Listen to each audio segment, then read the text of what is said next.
Hello everybody. In this video we are going to be talking about bipolar junction transistor, and I am going to answer the two main questions. What does it contain and what can it do?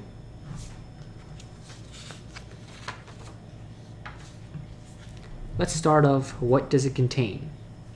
Well, it contains three terminals. The three terminals are called collector, emitter, and base. Now you may have a question, why is it called collector, emitter, and base? Well, let's move on to the next thing. What does it also contain? It also contains an electron and hole charge carrier. Now it contains electrons and holes, and that is why it is called bipolar. Now there are only two types of charge carriers, NPN and PNP. In this video, let's focus on NPN transistors. Now the N signifies an N-type, and that basically means that it is electron doped.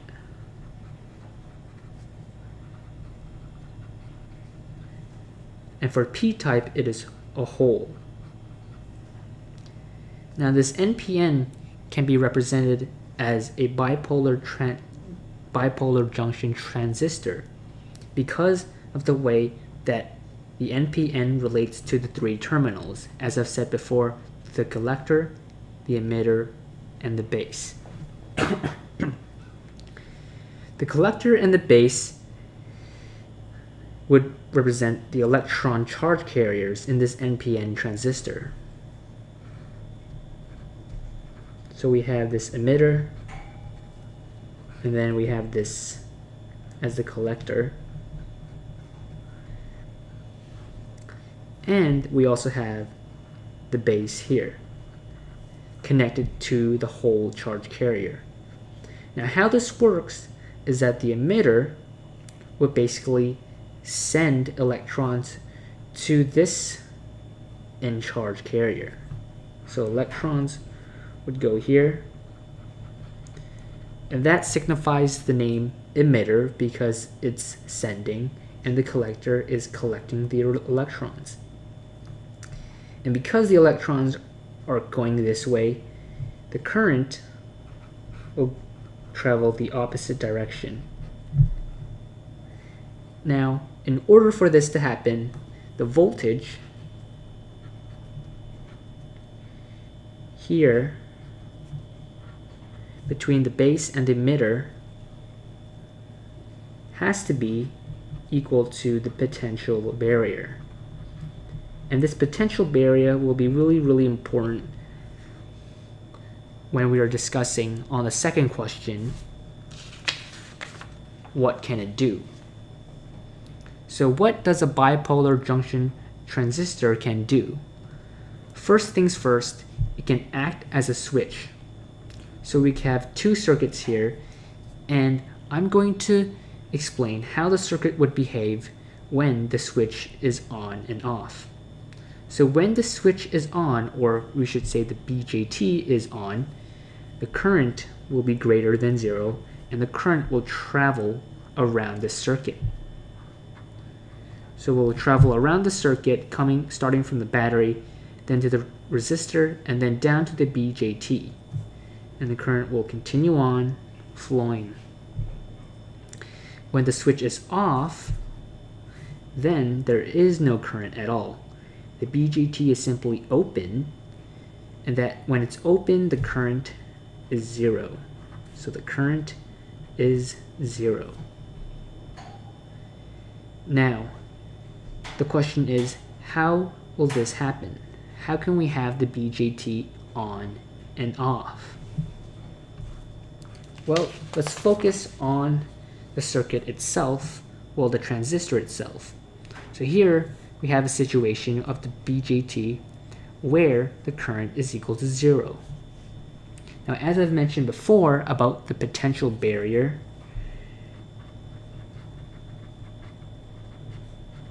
this is simply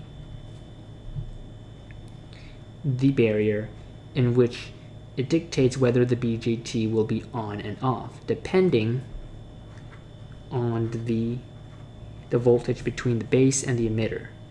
And that potential barrier is usually 0.7 volts. So in this situation, since the current is 0, meaning that the BJT is off, the voltage will be less than 0.7 volt, usually around 0. Now, if the current is greater than 0, meaning that the current here and here is flowing from the collector down to the emitter, then the voltage base between the emitter will be equal to 0.7 volt. And that is how the switch would act for a BJT. Now, simply put, how would this be controlled? Well, let's look back at our charge carrier. So, what we do know is that the electrons are traveling here, and the reason is because there's the potential barrier here,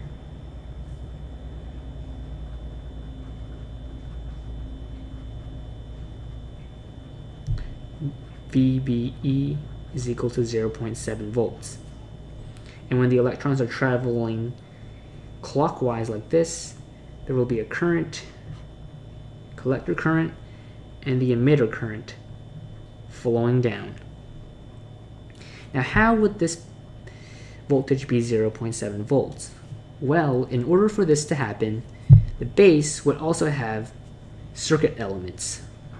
And the circuit element would have a voltage source and a resistive value.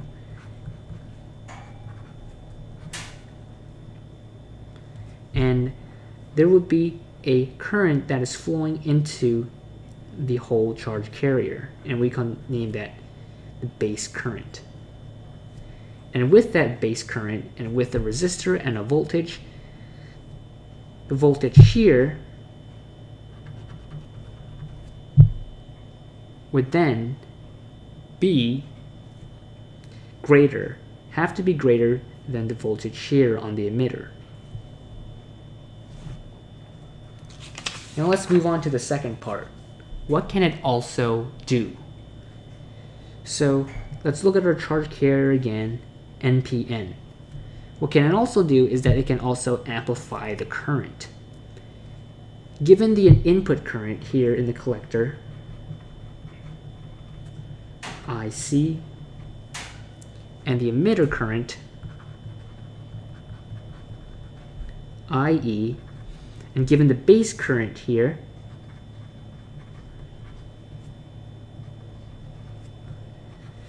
we know that if we apply Kirchhoff's current law, that in this situation right here, the emitter current is equal to the base current plus the collector current. And given that the collector current would simply be the input current, the emitter current will always be greater than it, given this equation. We can also interpret this amplification as the common emitter current gain, beta. And this beta is between 50 to 1,000 for a normal BJT. So we have this equation right here, and given this equation, we can calculate the emitter current given the common emitter current gain and the collector current. Therefore, this is how amplification works. Given that our voltage VBE is equal to 0.7 volts, the potential barrier, that will guarantee the BJT to operate and for the current to pass from the input current down to the output current. And due to amplification, the output current can be greater than the input current. Now in the future, I will explain sometimes the output current will be less than the input current, but that's a video for another time.